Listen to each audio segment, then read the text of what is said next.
Hello everyone, welcome to the Mechanical Studies. In this video, we are going to study isochoric process executing in a closed system. Thus, please note here, it's a non-flow isochoric process. Okay. In my upcoming videos, I will focus on non-flow processes and then I will go to steady flow processes. Okay. So let's begin. Isochoric process is a constant volume process during which the volume of working substance remains constant while other properties of working substance vary. Okay. To understand this, let's consider here an example of a gas enclosed in a rigid tank or rigid container and which is heated by some external source.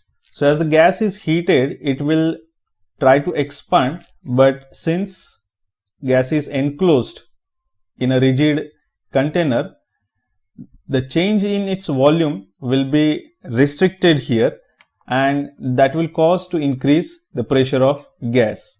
Thus, the heating of gas in a closed vessel or closed container is an example of non-flow isochoric process, that is non-flow constant volume process.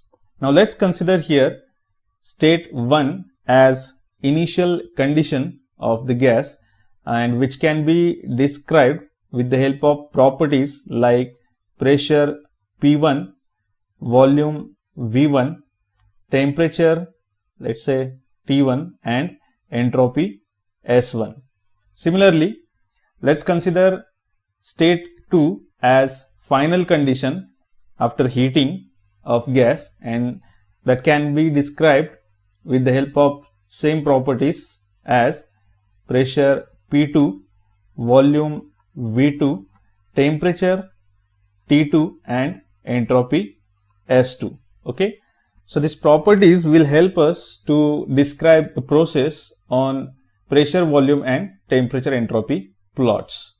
While studying thermodynamics, it's very important that you should have correct understanding of representation of thermodynamic processes and cycle.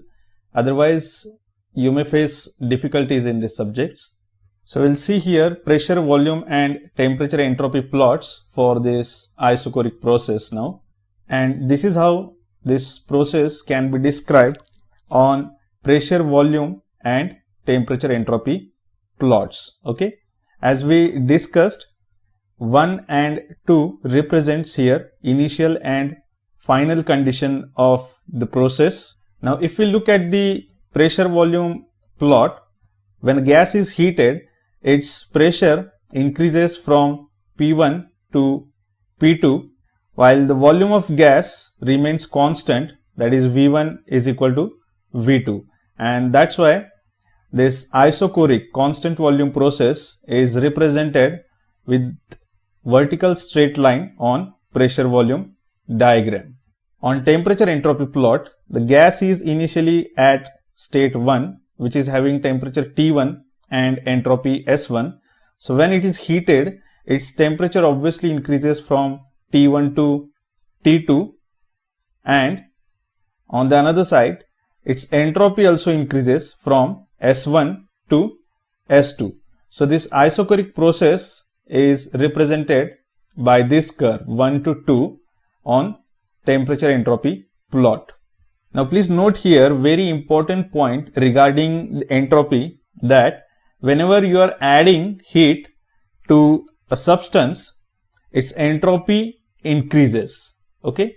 And whenever you are extracting or removing heat from a substance, its entropy will decreases. So you can see the effect of heat on this temperature entropy plot. So instead of heating, if it was a cooling process, then the direction of the process would be simply reversed here. Okay, like this. If it was a cooling process, constant volume cooling process, then the direction would be simply reversed.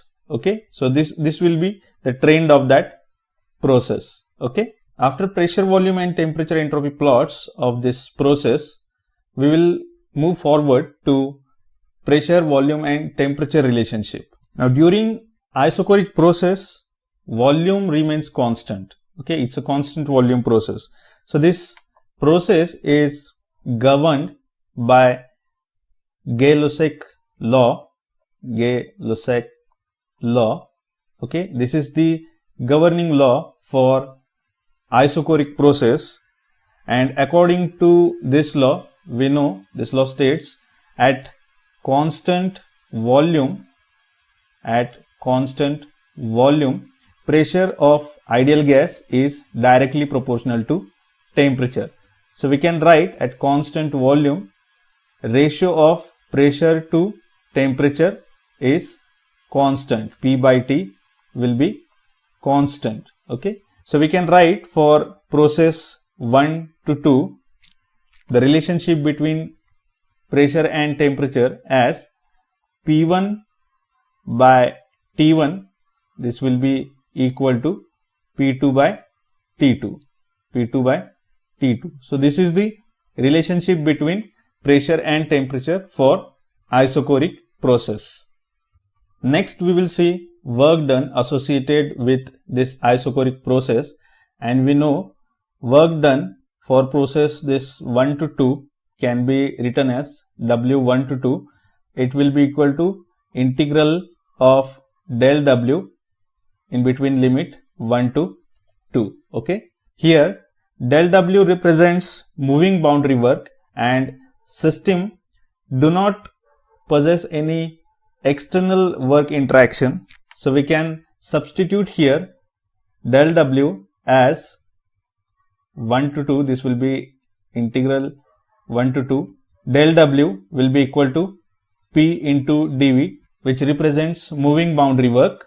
Now here it's a constant volume process, and that's why change in volume is 0 here. So ultimately this will be equal to integral of 0, and that will be equal to integral of 0 will be constant in between limits 1 to 2. So that will be again constant minus constant. So it will be 0. So here work done associated with constant volume isochoric process will be 0. Okay. Thus the work done for non-flow isochoric process is 0. Now we will apply the first law of thermodynamics for this isochoric process, so that we'll get heat transfer associated with this process. And we know the expression of first law, which is Q minus W is equal to delta U. This is what the expression of first law of thermodynamics for non-flow process. And here work done associated with this process is 0. So we get ultimately Q is equal to delta U here. Q is equal to delta U. So please note here, heat transferred at constant volume to a substance increases its internal energy always. Okay. So the heat transferred, amount of heat transferred is equal to change in internal energy. And change in internal energy can be calculated with an expression delta U is equal to mCV delta T. mCV delta T. So this expression gives change in internal energy. So its unit will be kilojoule, whereas the change in specific internal energy or internal energy per unit mass will be expressed as small delta U. It will be equal to CV delta T. CV delta T. So we have already seen this in my previous videos, the expressions for internal energy and enthalpy. So here it's internal energy per unit mass. So unit will be kilojoule per kg. Okay. So with these expressions, you can find out change in internal energy delta U. Okay. Similarly, change in enthalpy can be calculated with expression delta H is equal to mCp delta T, mCp delta T, where Cp is specific heat at constant pressure, and here its unit will be again kilojoule, whereas change in specific enthalpy, that will be small delta H, it will be given by Cp delta T, Cp delta T, and its unit will be kilojoule per kg. Okay, so this is how you can find out change in enthalpy delta H. Now please note here, expressions for change in internal energy and change in enthalpy, that is delta U and delta H, remains same everywhere for any kind of non-flow process. Okay, and at the end I will introduce here expression for change in entropy, which is delta S is equal to, the expression is delta S is equal to mCv log of, remember it's a log of T2 by T1, T2 by T1. So this is what an expression for change in entropy for isochoric process. So its unit will be kilojoule per Kelvin. In this way we saw execution of constant volume, that is isochoric process, pressure volume as well as temperature entropy plot of this isochoric process.